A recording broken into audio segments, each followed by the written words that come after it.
July August গণহত্যার কথা শুনলেই যেন বুকটা কেঁপে ওঠে কষ্টে। কি দিন পার করেছি আমরা। অবশেষে আমরা অনেক রক্তের বিনিময়ে, অনেক প্রাণের বিনিময়ে পেয়েছি দ্বিতীয়বারের মতো স্বাধীন বাংলাদেশ। হ্যালো এভরিওয়ান, আসসালামু আলাইকুম। কেমন আছেন সবাই? আশা করি সবাই অনেক ভালো আছেন। আমি আজকে এসেছি বইমেলাতে, আর এবার বইমেলাতে এসেই আমি অবাক হয়ে গেছি যে এত সুন্দর করেছে এবার বইমেলা, আর এতটা ইউনিক করেছে। বইমেলাতে এসেই যেন চোখের উপর ভাসছে জুলাই আগস্টের কাহিনীগুলো। কি দিন পার করেছি আমরা, কত মায়ের বুক খালি হয়েছে। অবশেষে আমরা স্বাধীন বাংলাদেশ পেয়েছি, কিন্তু কত প্রাণ হারিয়েছি আমরা। সেই সব স্মৃতি যেন তুলে ধরেছে এবারের বইমেলা। এই বইমেলাটা কোথায় হচ্ছে সেটা জানতে হলে কিন্তু অবশ্যই আমার পুরো ভিডিওটি দেখতে হবে। তো আমি বইমেলাতে গিয়েই সবগুলো দোকান ঘুরে ঘুরে দেখিনি ওভাবে, কিন্তু দূর থেকে দেখেছি। আর সবগুলো স্টলের মধ্যে এই স্টলটা ছিল একদমই ইউনিক আর অনেক সুন্দর। তো আমি এক সাইডে দাঁড়িয়ে সব স্টলের একদম ভিডিও নিতে নিতে হঠাৎ করে আমার চোখে পড়লো সেই ঝিলমিলি বেলুন, যেটা এখন মোস্ট ভাইরাল। তো আমি এটার সাথেও ছবি উঠেছি, আর এই বেলুনের সাথে ছবি উঠলেও নাকি 20 টাকা করে দিতে হবে। তো ভাবলাম কেনার থেকে ছবি উঠি, কারণ কিনলে তো এটা নষ্ট হয়ে যাবে, টাকা নষ্ট। তো ছবি উঠি, ছবিটা সারা জীবন থেকে যাবে। এই স্টলে গিয়ে সবাই ছবি উঠছে, অনেক ভিডিও করছে, কারণ ওখানেই ছিল সেই গণহত্যার ছবি আর কাহিনী, স্মৃতিগুলো।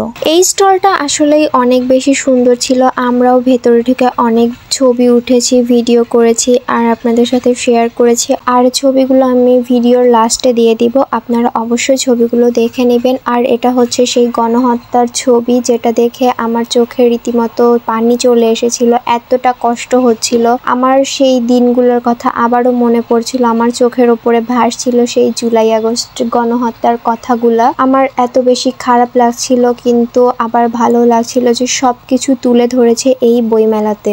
আর ভিডিও করতে করতে দেখে একটা আপুর চুল এত বড়, আমি তো দেখে একদম অবাক হয়ে গেছি যে এত বড় চুল কিভাবে বানিয়েছে, আর চুলগুলাও অনেক বেশি সুন্দর। তো আমি চলে যাব, তার আগে সবকিছু ভিডিও করছিলাম। আর এই সাইডটা আমি ঘুরে ঘুরে দেখছিলাম, কারণ এই সাইডে আমি আসি না। আর ওখানে একটা খাওয়ার স্টল ছিল, আর খাওয়ার স্টলের পাশেই দেখি আবারও জুলাই আগস্ট গণহত্যার এই পুরা ছবি তুলে ধরেছে। আমার এগুলো দেখে খুবই খারাপ লাগছিল যে কত মায়ের বুক খালি হয়েছে, কত প্রাণ হারিয়েছি আমরা। তবুও যে এত রক্তের বিনিময়ে আমরা দ্বিতীয়বারের মতো আমাদের দেশটাকে স্বাধীন করতে পেরেছি, এটা ভেবেই তাদের প্রতি অনেক গর্ববোধ হয়। তারা আমাদের দেশের গৌরব, তাদেরকে আমরা কখনোই ভুলতে পারবো না। তো আমার আজকের ভিডিওটা ছিল এ পর্যন্তই। আমার ভিডিওটি যদি আপনাদের কাছে ভালো লেগে থাকে তাহলে অবশ্যই আমার ভিডিওটি লাইক, কমেন্ট, শেয়ার করবেন, অ্যান্ড আমার চ্যানেলটি অবশ্যই সাবস্ক্রাইব করবেন। আর এই বইমেলার লোকেশনটা হলো পাবনা মুক্তমঞ্চ। 28 তারিখ পর্যন্ত মেলা থাকবে,